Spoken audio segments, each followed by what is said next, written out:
Hello, I'm Philip Stoten. I'm at Apex 2014 in Las Vegas, Nevada, and I'm joined by Gene Weiner of Gene Weiner. Everybody knows Gene Weiner, no further introduction required. Gene. Good morning, Phil. Good to see you. You're always a busy man at these events, but what I like is you have a good look around and you see what's going on. What are you seeing in terms of technology? What are they doing that they should be doing? What aren't they doing?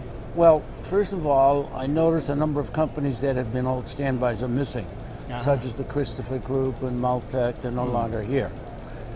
Secondly, I visited a number of people from China, the US, that are exhibiting here, UK, that have technologies that were introduced 2, 3, 4 years ago that still either haven't made it beyond the alpha or beta stage or gained any traction in the marketplace on imaging, on plating, and so forth.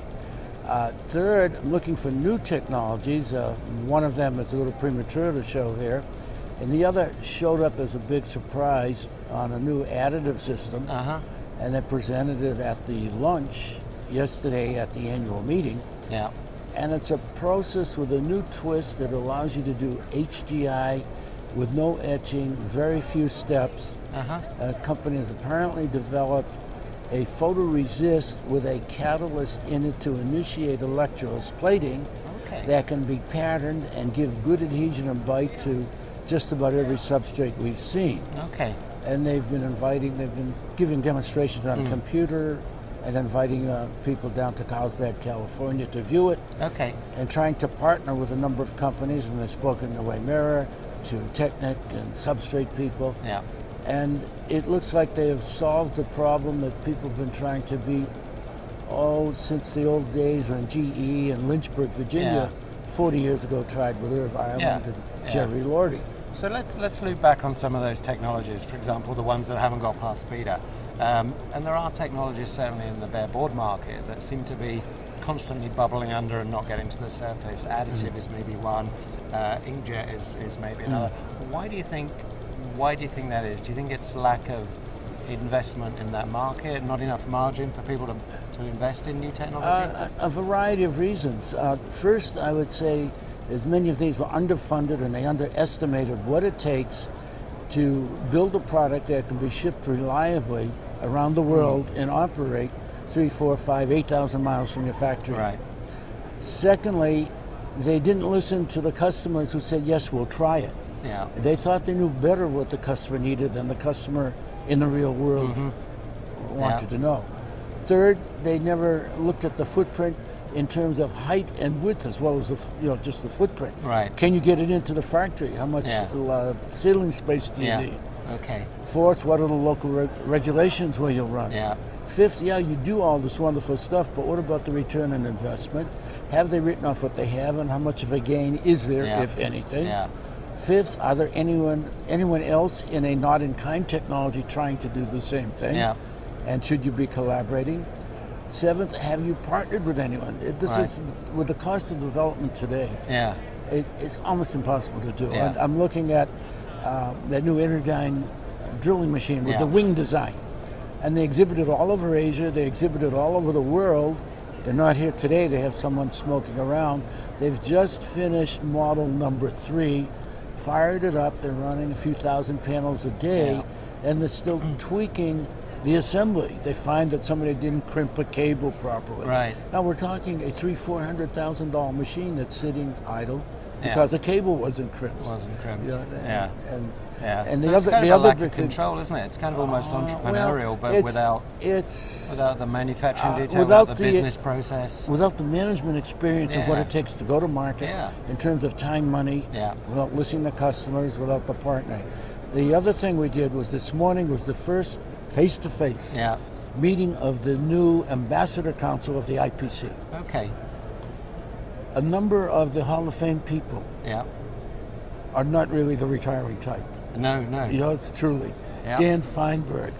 Our latest edition yesterday, Mike Carano, Jack Fisher, Dieter Bergman, Bernie Kessler came in. I saw Dieter yesterday. And we had a first meeting because we believe that we can offer advice based on our experience and on our connections that can help the IPC and their members. Yeah, absolutely. One of the big tasks is being headed up by Denny Fritz, who works for our government on the counterfeiting components thing, and he's having a buzz session at 3:30 this afternoon. Right. But we, with the Ambassadors Council, are going to provide information to all members as to what to look out for. And then the topic broadened into just not components, but materials. Bob Nevis is here from China. Right. He's an ambassador. He said they're getting counterfeit laminate, counterfeit solder mask. Wow. And then we got into the substandard thing. And a lot of this counterfeit stuff's coming from Russia. It's not all from China. And it only has to be 3 to 5% that's not caught to really wreck the system. Cause a problem, There's just so much going on at this show. Well, I like what you're doing with the ambassadors thing, because, you know, I look at those names you mentioned, and it is pretty much it's a Hall of Fame, but most of those guys were in this industry before there was this industry. So it's kind of, you've seen it all before, you've seen the process, you've seen what it takes to bring a disruptive technology to market, you've seen everything move east, you've seen stuff move back, you've seen south to Mexico, Guadalajara's busy again. Yeah, but you've seen countries come, you've seen countries go, you've seen market shift, and you've, if you look at you all individually, you've marketed products in those countries, you've developed products. It's a pretty exciting opportunity for someone with something new to access that. If there's an IPC member that has got something new and doesn't have that wherewithal, how do they access the ambassadors? Well, what we're trying to do is to put out a program and make it accessible to all IPC members that are interested. We had a first news release this past weekend, which was published, I believe your publication picked it up too. And we are having bi-weekly, or bi-monthly, twice a month, telephone conferences on the topics. We're going to show what we think we could bring. We're planning in the fall a forum where people could come and ask questions, whether it's marketing or technology or counterfeiting or joint venture, economics, and offer this. We're not demanding anyone accept it, but we'll answer the questions relating to our experience. And it'll be a roundtable forum type, because we have technical people there, government people, specification, materials. So we've been working on this. The idea was originally John Mitchell was the new president of IPC. We had a dinner meeting shortly after he became president in Chicago. Bob Swiggett came in out of retirement, age 90, to join the meeting, many of us. And it was a wonderful meeting, and the concept was born. It was battered about by the board of directors, and it was tasked to Sanjay Puprikar, who's the vice president of member success.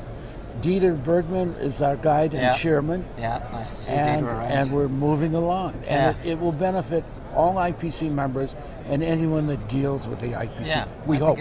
I think it's great. Last question. We're all getting a little bit older, we're all getting a little bit grayer, we're still working, and you guys, particularly in the Hall of Fame and those ambassadors, why are there no kids snapping at our heels trying to take our jobs? The industry we're in is not very attractive, but I'll give you an example. My son looked at it, and when he went to engineering school, and my grandson.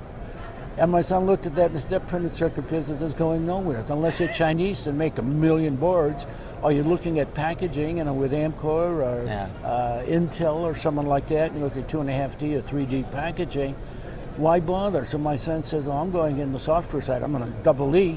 And he's now program manager of Analog Devices, a senior program manager. My grandson looked at it, and he said, this is for the birds. I'm going to be an astrophysicist. And he just got accepted at Rensselaer Polytech. Wow, that's fantastic. In that program. Okay. It's mutual. It's what is the attraction? And the guys like us, I ran into several today, they're working for Chinese companies in China. They're here for the show. What can you do? Gene, pleasure to chat to you. Always good to see you again. Let's talk again soon. See you next show. Thank you. Thank you.